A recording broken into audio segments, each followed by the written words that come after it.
বিসমিল্লাহির প্রিয় শিক্ষার্থীরা, তোমরা কেমন আছো? তোমরা অবগত আছো যে নবম দশম শ্রেণীর একটি হিসাব বিজ্ঞান কোর্স চলমান। আজকে আমরা আলোচনা করব তোমাদের নবম দশম শ্রেণীর পাঠ্য বইয়ের 17 পৃষ্ঠা একটি অঙ্ক আছে হিসাব সমীকরণ। 2026 সালে পাঠ্য বইয়ের 17 নম্বর পৃষ্ঠা। দেখো কি আছে, আমরা করব হিসাব সমীকরণ। আমরা এই হিসাব সমীকরণের এই অঙ্কটায় সম্পদ পেয়েছি 3টা আর তার পাশে পেয়েছিল 3টা।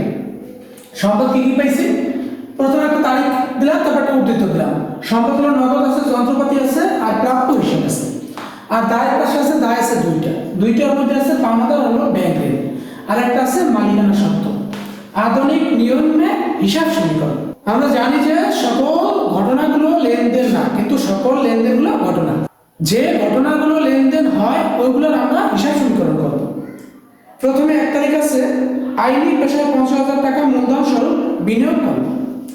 50,000 টাকা মূলধন স্বরূপ বিনিয়োগ করছে। আমরা দুইটা কথা মনে রাখবো, যেটা আমার কাছে আসবে ওটা ডেবিট, আমার কাছে যেটা চলে যাবে ওটা ক্রেডিট। তাহলে আমরা যখন হিসাবটা করব তখন মনে রাখবো হিসাবটা আমার।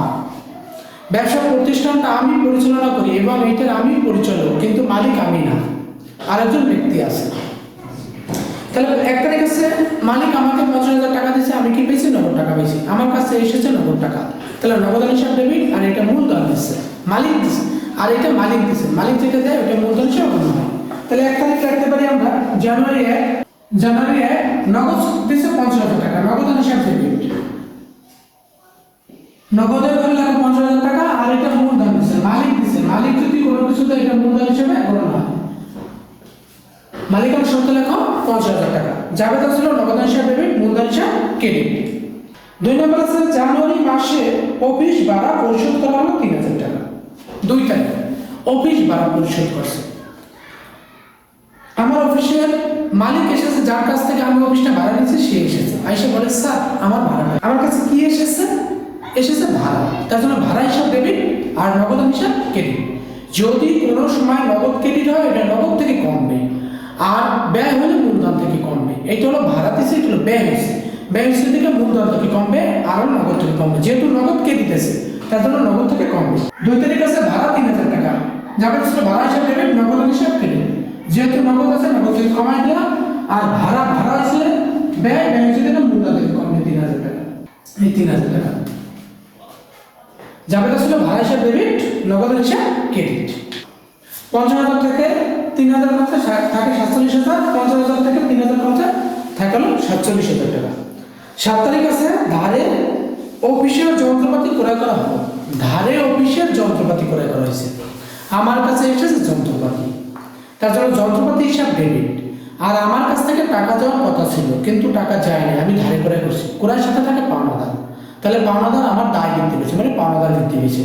যাবে হলো যন্ত্রপাতি হিসাব ডেবিট, পাওনাদার হিসাব ক্রেডিট। যন্ত্রপাতির একটা ঘর আছে আর পাওনাদারের একটা ঘর আছে, লেখা 7 তারিখ যাওয়াটা ছিল যন্ত্রপাতি হিসাব ডেবিট 15,000 টাকা, লেখো 15,000 টাকা। আর পাওনাদার হিসাব লেখো 15,000 টাকা। যাবেটা ছিল যন্ত্রপাতি হিসাব ডেবিট, পাওনাদার হিসাব ক্রেডিট। লেখলাম যন্ত্রপাতি ঘর আছে, যন্ত্রপাতি একটা সম্পদ, তার জন্য সম্পত্তি পাশে একটা ঘর হয়েছে, আর পাওনাদার হলো দায়, তার জন্য দায় পাশে একটা ঘর হয়েছে। এটা আছে 47,000, লেখো 47,000 টাকা। এটা আছে 15,000 টাকা, 15,000 লেখো সমান। এটা আছে 15,000 টাকা, লেখো 15,000 টাকা। আর এটা আছে 47,000 টাকা, লেখো 47,000 টাকা।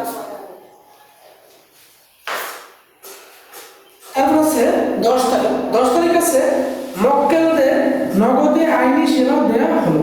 মক্কেলদের নগদে আইনি সেবা দেওয়া হয়েছে।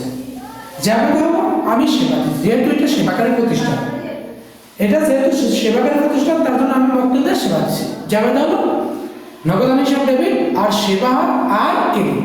নগদ যেহেতু ডেবিট আছে নগদের সাথে বৃদ্ধি পাইবে, আর এটা যেহেতু সেবা দিচ্ছে এটা মূলধন বৃদ্ধি পাইবে, আর হইলে মূলধন বৃদ্ধি পাইবে। টাকাগুলো আছে 6,000 টাকা। 10 তারিখ যাবেটা ছিল নগদ হিসাব ডেবিট, তার জন্য নগদে বৃদ্ধি পাইবে, আর সেবা হলো আয় হচ্ছে, এটা তার জন্য মূলধনে বৃদ্ধি পাইবে। নগদ হিসাব ডেবিট, সেবা আর ক্রেডিট। যাবেটা ছিল নগদ হিসাব ডেবিট, তার জন্য নগদে বাড়াইছে, আর সেবা হলো আয়, আয় হচ্ছে থেকে মূলধন বৃদ্ধি পেবে, তার জন্য মূলধন বাড়াইছে। 47 আর 6 53,000, 53 এর ভিতরে আছে 15,15,000 টাকা, আর এটা আছে 15,000 টাকা, আর এটা আছে 53,000 জাবেদা ছিল নগদান হিসাব ডেবিট আর সেবা আয় ক্রেডিট, যেহেতু আয় হচ্ছে এটা মূলধনে বৃদ্ধি পেবে। 15 তারিখ আছে অফিস কর্মচারী বেতন পরিশোধ 2,000 টাকা। অফিস কর্মচারী, আমার অফিসে কর্মচারী আছে, তার জন্য তাদের বেতন দিয়ে দিচ্ছি। বেতন দিলে এটা খরচ হয়েছে, খরচ হইলে যাবে তাকে বেতন হিসাব ডেবিট আর নগদান হিসাব ক্রেডিট, যেহেতু নগদ ক্রেডিট আছে তার জন্য নগদ থেকে কমবে। আর হলো এটা হলো ব্যয়, ব্যয় হইলে মূলধন থেকে কমবে। জাবেদা ছিল বেতন হিসাব ডেবিট আর নগদান হিসাব ক্রেডিট আছে 15 তারিখ। 15 তারিখ টাকা আছে, 15 তারিখ আছে 2,000 টাকা। 2,000 টাকা নগদে কমাও 2,000 টাকা আর মূলধন থেকে কমাও 2,000 টাকা, যেহেতু ব্যয় হয়েছে মূলধন থেকে কমবে 2,000 টাকা। জাবেদা হলো, জাবেদা ছিল বেতন হিসাব ডেবিট, নগদান হিসাব ক্রেডিট। নগদ যেহেতু ক্রেডিট হচ্ছে নগদ থেকে কমাইছি, আর এটা হলো আমার ব্যয়, ব্যয় যেহেতু হচ্ছে এটা মূলধন থেকে কমবে। জাবেদা হলো বেতন হিসাব ডেবিট, নগদান হিসাব ক্রেডিট। 53,000 থেকে 2,000 গেল, থাকে হলো 51,000 টাকা। এটা আছে 15,000 টাকা, লেখো 15,000 টাকা। এটা আছে 15,000, লেখো 15,000 টাকা। আর 53,000 থেকে গেল 2,000, থাকে 51,000 টাকা। এটা সমান 20 তারিখ আছে ব্যবসার প্রয়োজনে ঋণ নেওয়া হলো 20,000 টাকা। আমার মূলধনে ঘাটতি পড়ছে, তার জন্য আমি ব্যাংক থেকে ঋণ আনছি। যেহেতু ঋণ আনছি আমি কি পেয়েছি? নগদ টাকা পেয়েছি। আমি কি পেয়েছি? নগদ টাকা পেয়েছি। যেহেতু নগদ টাকা পেয়েছি, নগদান হিসাব ডেবিট। আর এটা হলো আমার ব্যাংক থেকে ঋণ আনছে, যেহেতু ব্যাংক ঋণ ক্রেডিট। ব্যাংক ঋণের হলো দায় বৃদ্ধি পেয়েছে, আমার একটা দায় বৃদ্ধি পেয়েছে। আমার দায়ের পাশে যেহেতু ঘর আছে, আমি ব্যাংক ঋণে দিয়ে দেবো। লেখবো নগদান হিসাব ডেবিট আর ব্যাংক ঋণ হিসাব ক্রেডিট। 20,000 টাকা লেখো নগদে ধরে, আর ব্যাংক ঋণ সোজা লেখো 20,000 টাকা। এই 20,000 টাকা লেখো ব্যাংক ঋণে ধরে। জাবেদা ছিল নগদান হিসাব ডেবিট আর ব্যাংক ঋণ হিসাব ক্রেডিট। জাবেদা ছিল নগদান হিসাব ডেবিট আর ব্যাংক ঋণ হিসাব ক্রেডিট। 51,000 আর 20,000, 51,000 আর 20,000 হলে 71,000, 15,000 নামাই দিলাম, 15,000 নামাই দিলাম, 20,000 নামাই দিলাম, এর আছে 51,000 নামাই দিলাম। পরে আছে দেখো 24 তারিখ মক্কেলদের ধারে আইনি সেবা দেওয়া হলো। মক্কেলদের ধারে আইনি সেবা দেওয়া হলো। মক্কেল, আমি কি করছি? ধারে আইনি সেবা দিচ্ছি। যেহেতু ধারে আইনি সেবা দিচ্ছি, আমার কাছে টাকা আসার কথা ছিল, আমি যেহেতু সেবা দিচ্ছি, টাকা আমি পাইনি। আমাকে ওই মক্কেল বলছে যে স্যার কিছুদিন পর আমি টাকাটা দিয়ে দেবো আপনার। তাহলে আমি কি ওনার কাছে টাকা পাই? ওনার কাছে কি পাই? টাকা পাই। তার জন্য প্রাপ্য হিসাব ডেবিট। আর আমার ধারতে কি গেছে? সেবা গেছে। যেহেতু সেবা গেছে, সেবায় ক্রেডিট। যাবে হলো প্রাপ্য হিসাব ডেবিট, সেবায় ক্রেডিট। 24 তারিখ 24 তারিখ ছিল প্রাপ্য হিসাব ডেবিট। টাকা ছিল 7,000 টাকা। 7,000 টাকা লাগবে প্রাপ্য করে 7,000 টাকা। আর দেখো মূলধনের মানে 7,000 টাকা। যাবে হলো প্রাপ্য হিসাব ডেবিট আর সেবা আয় ক্রেডিট। প্রাপ্য হিসাব ডেবিট, সেবা আয় ক্রেডিট। 71,000 নামাই দিলাম, 71,000 আছে 15,000 নামাই দিলাম 15,000। এটা আছে 7,000 নামাও 7,000। এটা আছে 15,000 নামাও 15,000। এটা আছে 20,000 নামাইলাম 20,000। আর আছে 51 আর ছিল 60 হলো 58,000। এই 58,000 নামাই দিলাম, 58,000 নামাই দিলাম। 29 তারিখ আছে বাকিতে কৃত যন্ত্রপাতির মূল্য পরিশোধ। আমি একটা যন্ত্রপাতি ক্রয় করেছিলাম, যন্ত্রপাতি ক্রয় করেছিলাম 7 তারিখ।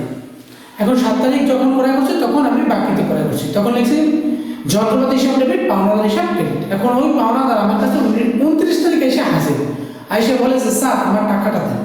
যেহেতু আমার টাকাটা দেন, কে আসছে? পাওনাদার। পাওনাদার যেহেতু এসেছে, তার জন্য পাওনাদার হিসাব ডেবিট আর নগদান হিসাব ক্রেডিট। 29 তারিখ পাওনাদার এসেছে, পাওনাদার হিসাব ডেবিট। 10,000 কমা পাওনাদার থেকে 10,000 আর হলো নগদান হিসাব ক্রেডিট। নগদ থেকে কমা 10,000 টাকা। জাবেদা ছিল পাওনাদার হিসাব ডেবিট, তার জন্য পাওনাদার কমে গেছে আর নগদান হিসাব ক্রেডিট আর নগদ টাকা কমে গেছে। 71,000 থেকে 10,000 কমে গেল, থাকে হলো 61,000। 61,000 এটা থাকে 15,000, এটা থাকে 7,000। 15,000 থেকে 10,000 কমলে থাকে 5,000। 5,000 এটা আছে 20,000, 20,000 আর এটা থাকে 58,000। এই 58,000 যোগ করি হলো 83,000, হলো 83,000 সমাপ্ত যোগ্য। আবার এই তিনটা যোগ করি সব হলো 83,000, এই 83,000 আমার সমাপ্ত যোগ্য। এই সমাপ্ত যোগ্য সম্পদ আর দায় আমার সমান হবে, সম্পদ আর দায় সমান হবে। 1 তারিখ ছিল আইনি হিসাব 50,000 টাকা বিনিয়োগ, তার জন্য জাবেদা ছিল নগদান হিসাব ডেবিট আর মূলধন হিসাব ক্রেডিট, নগদ লাগলাম আর মূলধনের লাগলাম। 2 তারিখ আছে অফিস ভাড়া, জানুয়ারি মাসে অফিস ভাড়া পরিশোধ করা হলো, জাবেদা হলো ভাড়া হিসাব ডেবিট, নগদান হিসাব ক্রেডিট। যেহেতু নগদান ক্রেডিট নগদ থেকে কমবে আর এটা যেহেতু ব্যয় হয়েছে মূলধন থেকে কমবে, এটা থেকে এটা বিয়োগ করলাম আর এটা থেকে এটা বিয়োগ করলাম। তারপর হচ্ছে 7 তারিখ, 7 তারিখ আছে ধারের যন্ত্রপাতি ক্রয়, ধারের যন্ত্রপাতি ক্রয় করলে যন্ত্রপাতি আমার কাছে এসেছে, যন্ত্রপাতি হিসাব ডেবিট আর পাওনাদার হিসাব ক্রেডিট। যন্ত্রপাতি করে লাগলাম, পাওনাদার করে লাগলাম, এটা যেটা আছে এটা লাগলাম, এটা লাগলাম, এটা লাগলাম, এটা যেটা আছে এটা লাগলাম। তারপর আছে 10 তারিখ মক্কেলদের নগদ আইনি সেবা দেওয়া হলো, যাবে ধরো নগদ হিসাব ডেবিট আর সেবায় ক্রেডিট। নগদ যেহেতু ডেবিট আছে নগদে বৃদ্ধি পেয়েছে, আর এটা হলো আয়, আয় যেহেতু হয় মূলধনে বৃদ্ধি পেয়েছে। এর সাথে এটা যোগ করে নামাইলাম, এটা যেটা আছে এটা নামাইলাম, এটা যেটা আছে নামাইলাম, এর সাথে এটা যোগ করলাম পাইলাম 53,000। তারপর 15 তারিখ আছে কর্মচারী বেতন পরিশোধ, যাবে ধরো বেতন হিসাব ডেবিট, নগদান হিসাব ক্রেডিট। নগদ যেহেতু ডেবিট আছে নগদ থেকে কমবে, আর এটা কি হচ্ছে ব্যয়, ব্যয় হচ্ছে এটা মূলধন থেকে কমবে। এটা থেকে 2,000 কমলো, এটা যেটা আছে নামাইলাম, এটা যেটা আছে নামাইলাম, এটা থেকে 2,000 টাকা কমলে থাকে 51,000 টাকা। তারপরে 20 তারিখ আছে, 20 তারিখ আছে হলো ব্যবসায় প্রয়োজনে ঋণ গ্রহণ করলাম। ব্যবসার 20 তারিখ আছে ব্যবসার প্রয়োজনে ঋণ গ্রহণ, যাবে হলো আমার ব্যবসা মূলধন ঘাটতি করছে তার জন্য আমি ঋণ আনছি, যাবে হলো নগদান হিসাব ডেবিট, যেহেতু আমি নগদ টাকা পাইছি নগদের সাথে যোগ হয়েছে। আর এটা হলো দায়, আমার দায় বৃদ্ধি পেয়েছে, ব্যাংক থেকে ঋণ আনছি তার জন্য ব্যাংক ঋণ বৃদ্ধি পেয়েছে।